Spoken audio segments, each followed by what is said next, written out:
नमस्कार दोस्तों, आप सभी का स्वागत है हमारे YouTube चैनल शक्ति ज्ञान में। दोस्तों, अगर आप भी हमारे सनातन धर्म में हर माह में आने वाले व्रत त्योहारों की जानकारी और उपाय रोजाना देखना चाहते हैं, चैनल को सब्सक्राइब जरूर कर लीजिएगा। दोस्तों, नवरात्रि के दिन में कौन सी महिलाओं को व्रत नहीं रखना चाहिए, माता रानी को कौन सी चीजें अर्पित करनी चाहिए, संपूर्ण जानकारी आज के इस वीडियो में हम आपको बताने वाले हैं। दोस्तों, चाहे कुछ भी हो जाए, भूलकर भी ऐसी 5 महिलाओं को नवरात्रि का व्रत कभी नहीं रखना चाहिए। माता रानी ऐसी महिला से कभी खुश नहीं होती, इसीलिए आप भी जान लीजिए, अगर आपने गलती से भी नवरात्रि का व्रत रख लिया है तो आपका व्रत पूरा नहीं माना जाएगा। जाने कहीं आप भी इन 5 महिलाओं में से तो नहीं। दोस्तों, इस वर्ष की चैत्र नवरात्रि पूरे 9 दिनों तक मनाई जाएगी, ना एक भी दिन कम न एक दिन ज्यादा, पूरे 9 दिनों तक मनाई जाएगी। मां शेरावाली की विशेष रूप से पूजा आराधना की जाएगी। चैत्र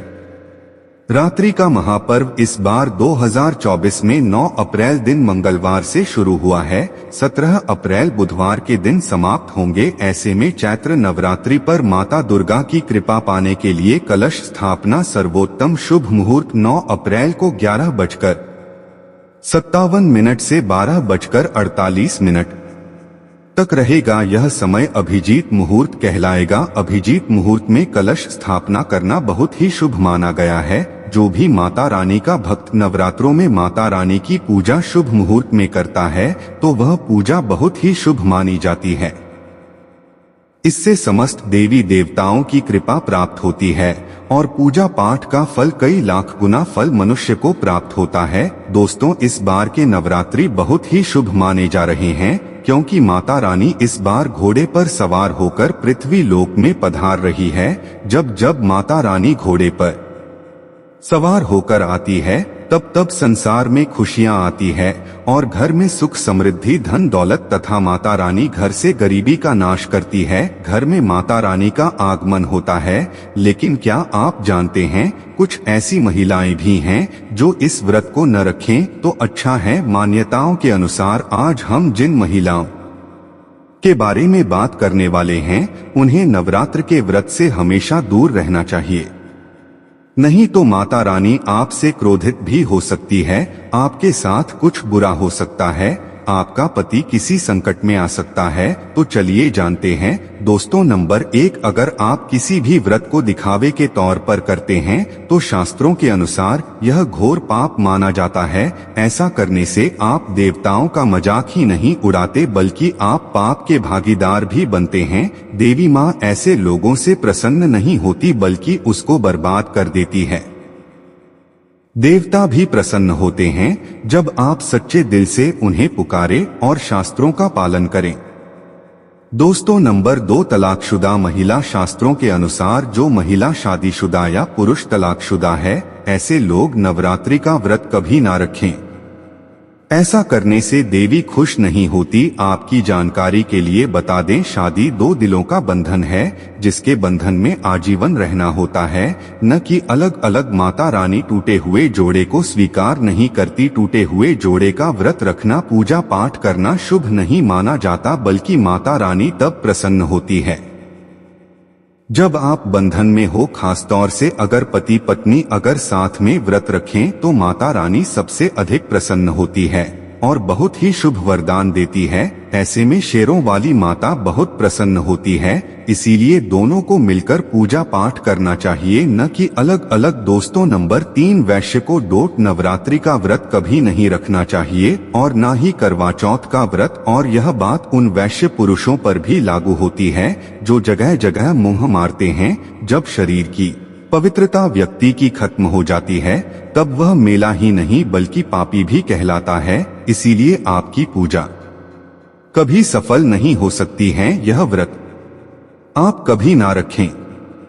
दोस्तों, नंबर 4, अगर आपको बार बार गाली देने की आदत है तो आप जितनी जल्दी हो सके इस आदत को छोड़ दें। अगर माता रानी को प्रसन्न करना है और व्रत में पूजा पाठ करना है तो जुबान से अधिक मीठे बोल ही बोले, ज्यादा कड़वे बोल माता सरस्वती का अपमान होता है और आप पाप के भागी दार बन जाते हैं। दोस्तों नंबर 5, अगर आपको कोई घातक बीमारी है तो आप इस व्रत को ना रखें। जैसे उदाहरण के तौर पर शुगर की बीमारी, दिल की बीमारी, शरीर में कमजोरी होना, चक्कर आना, बीपी का बढ़ जाना, शरीर में दर्द होना वगैरह वगैरह, तो आप यह व्रत कभी न रखें, नहीं तो आपके साथ कुछ भी हो सकता है, इसीलिए सावधान रहें। दोस्तों नवरात्र आने वाले हैं, ऐसे में यह छोटी चीज घर में लाने से माता रानी खुशी से दौड़ी दौड़ी चली आती है। इस चीज को घर लाने से माँ दुर्गा अवश्य प्रसन्न होती है। यही चीज नवरात्रों पर घर में लाना बहुत जरूरी माना जाता है। तो चलिए जानते हैं। दोस्तों नंबर 1, 16 श्रृंगार। 16 श्रृंगार का सामान नवरात्रि के दौरान घर में लाना बहुत ही शुभ माना जाता है। ऐसे में घर के मंदिर में स्थापित करने से माँ दुर्गा की कृपा सदैव घर पर बनी रहती है। पूरे वर्ष माता रानी की कृपा पूरे परिवार के सदस्यों के ऊपर बनी रहती है। शास्त्रों में बताया गया है कि नवरात्रों के दिनों में श्रृंगार का सामान घर के मंदिर में होना बहुत ही आवश्यक है। या फिर आप जिस जगह घर में माता की चौकी नवरात्रि व्रत करने के लिए स्थापित कर रहे हैं, उस जगह पर 16 श्रृंगार का सामान रख दें। ऐसा करने से माँ दुर्गा की कृपा सदैव घर पर बनी होती है।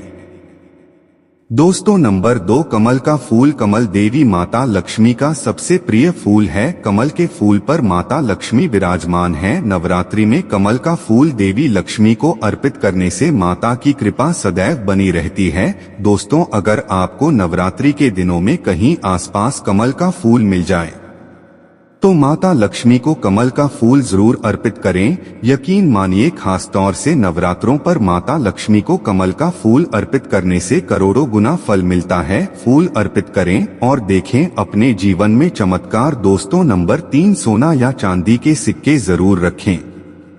सूत्रों के अनुसार सोने चांदी से बने किसी भी धातु को खास तौर से नवरात्र के 9 दिनों में पूरे 9 दिनों तक मंदिर में रखने से बहुत ही शुभ माना जाता है। नवरात्र के दिनों में सोना चांदी घर में लाने से इसका फल कई गुना बढ़ जाता है। इसीलिए चांदी या सोना माता के पास अवश्य रखें, इससे माता बहुत प्रसन्न होती है। दोस्तों नंबर 4, शंख और गंगाजल। धर्मशास्त्रों के अनुसार नवरात्रों के अवसर पर शंख घर में जरूर लेकर आए। माना जाता है कि जिस घर के मंदिर में शंख नहीं रखा होता तो वहां पर देवी देवता कभी वास नहीं करते। शंख का सनातन धर्म में बहुत ही बड़ा महत्व होता है। नियमित शंख को बजाने पर कई गुना सकारात्मक ऊर्जा प्राप्त होती है, जो कीटाणुओं को भी साथ ही घर में नकारात्मकता को नष्ट करती है।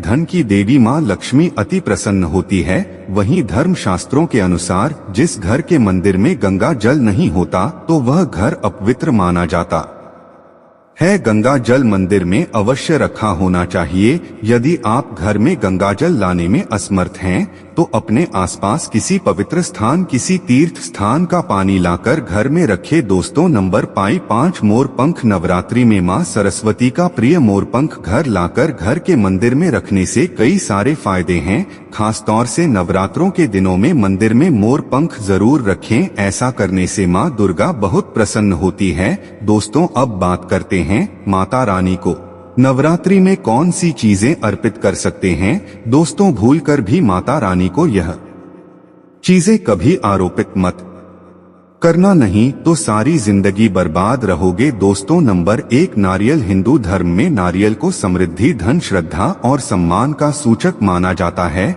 नारियल को श्रीफल भी कहा जाता है। नारियल को सुख समृद्धि में वृद्धि करने वाला माना जाता है। नारियल का हर मांगलिक कार्य में विशेष महत्व होता है। जैसे कि हम सभी जानते हैं कि माता रानी के कई मंदिरों में नारियल से बाली भी दी जाती है और माता रानी के पूजन में नारियल का इस्तेमाल हम सभी करते हैं। खासकर कलश की स्थापना नारियल रखकर ही की जाती है। माता रानी के पूजन में हम नारियल इस्तेमाल करते समय कुछ गलतियां कर बैठते हैं। दोस्तों नारियल कई प्रकार के होते हैं, एक हरा दूसरा सूखा जिसके अंदर पानी होता है। जिस नारियल के अंदर पानी होता है, माता रानी के पूजन में सदैव पानी वाला और जटा वाला नारियल ही इस्तेमाल करें। नारियल पूर्ण यानी कि साबुत नारियल होना चाहिए। नारियल चटका हुआ या टूटा हुआ नहीं होना चाहिए, क्योंकि साबुत नारियल ही पूर्ण और पवित्रता का प्रतीक होता है। साबुत नारियल ही सुख समृद्धि का अतीक होता है। साबुत नारियल को ही श्रीफल यानी कि माँ लक्ष्मी का फल कहा जाता है। नवरात्रि में माता रानी के कलश की स्थापना करते समय जटा वाला यानी पानी वाला नारियल ही कलश पर स्थापित करना चाहिए। साथ ही यह ध्यान रखना चाहिए कि नारियल को सदैव कलश के ऊपर लेटा कर रखना चाहिए। घट स्थापना करते समय कभी भी नारियल को खड़ा करके नहीं रखा जाता। नारियल को सदैव लेटाकर ही कलश के ऊपर रखा जाता है। साथ ही नारियल को स्थापित करने से पहले आप नारियल को लाल कपड़े में लपेटकर उस पर और फिर लाल रंग की चुनरी ओढ़ाकर आप नारियल को कलश के ऊपर स्थापित करें। शास्त्रों के अनुसार कलश के ऊपर जब सही तरीके से नारियल रखा जाता है और सही प्रकार का नारियल रखा जाता है, तभी ही व्रत और पूजन का पूर्ण फल प्राप्त होता है। यह भी ध्यान रहे कि महिलाएं माता रानी को नारियल अर्पित कर सकती है, लेकिन कभी भी माता रानी के सामने नारियल को भूलकर भी न तोड़े, क्योंकि नारियल बीज रूप होता है, यानी कि नारियल में बीज होता है और स्त्रियां बीज रूप से ही शिशु को जन्म देती है।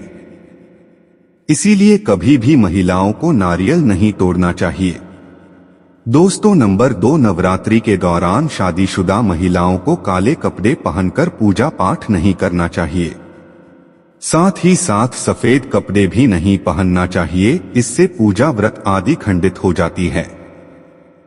माता की चौकी जब आप लगाएं तो उसके नीचे कागज नहीं लगाना चाहिए। माता की चौकी हमेशा लाल कपड़ा बिछाकर ही बनाना चाहिए। हमेशा याद रहे, नवरात्रों के इन 9 दिनों तक व्रतधारी को अपना आसन माँ की चौकी के आगे ही लगाना चाहिए और वहीं पर आपको सोना चाहिए। मंदिर को नवरात्रों के दौरान अकेला नहीं छोड़ा जाता। ऐसा करना बहुत ही अशुभ माना जाता है। इससे माता दुर्गा नाराज हो जाती है और हमेशा के लिए चली जाती है। दोस्तों, नंबर 3, लौंग हम सभी माता रानी के पूजन में इस्तेमाल करते हैं, लेकिन लौंग का इस्तेमाल करते समय एक बहुत बड़ी गलती कर बैठते हैं। हमें ईशा ध्यान रखना चाहिए कि माता रानी को सदैव फूल वाली लौंग ही अर्पित करना चाहिए। जिस लौंग के ऊपर फूल नहीं होता या फिर जिस लौंग के पीछे लकड़ी की डंडी नहीं होती, उसको आप माता रानी के पूजन में भूलकर भी इस्तेमाल न करें।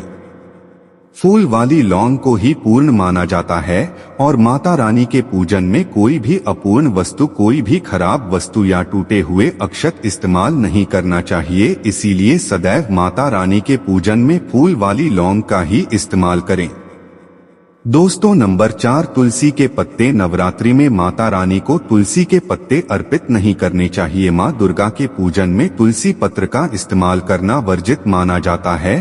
तुलसी पत्र के अलावा आंवला भी माता रानी को अर्पित नहीं करना चाहिए और दुबा भी माता रानी को आरोपित नहीं करना चाहिए।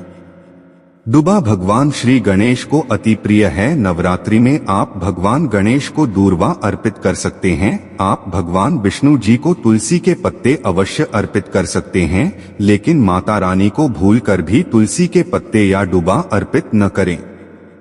माता रानी को सफेद फूल भी अब पीट न करें। माता रानी को सदैव लाल रंग के फूल अर्पित करने चाहिए। लाल रंग के फूल माता रानी को अति प्रिय है। खासकर माता को गुड़हल, गुलाब और कमल के फूल अति प्रिय है। शास्त्रों में बताया जाता है कि घर में माता रानी की 2 या 3 मूर्तियां या फोटो नहीं होने चाहिए। इस बात का भी आप विशेष ध्यान रखें कि माता रानी के पूजन में यह भी ध्यान रहे कि लोहे के और किसी धातु के औजार इस्तेमाल न करें। पूजन में कोई भी खंडित चीज इस्तेमाल न करें। खंडित चीज जैसे कि चटका हुआ या टूटा हुआ दीपक या फिर चटका हुआ कोई बटन, साथ ही प्लास्टिक के बर्तन आप माता रानी के पूजन में इस्तेमाल न करें, क्योंकि प्लास्टिक के चाइनीज बर्तन हड्डियों के पाउडर से मिलकर बनते हैं। ऐसा न करें। ऐसे बर्तनों को माता रानी के पूजन से सदैव दूर रखें। माता रानी को जो पुष्प अर्पित कर रही हैं, उन्हें सूंघे नहीं। सूखे हुए फूल या गिरे हुए फूल या फिर मुरझाए हुए फूल माता को कभी अर्पित करें। और ऐसा आप नवरात्रि में ही नहीं बल्कि अन्य दिन भी इस बात का ध्यान। दोस्तों अब आप बताइए कि आपको इस वीडियो में ऐसी कौन सी बात समझ नहीं आई, ऐसी कौन सी जानकारी गलत लगी जो आप इस वीडियो को लाइक नहीं कर रहे। कमेंट में अवश्य बताएं। दोस्तों दिल से इस वीडियो को एक लाइक अवश्य करें, कमेंट में जय माता दी अवश्य लिखें।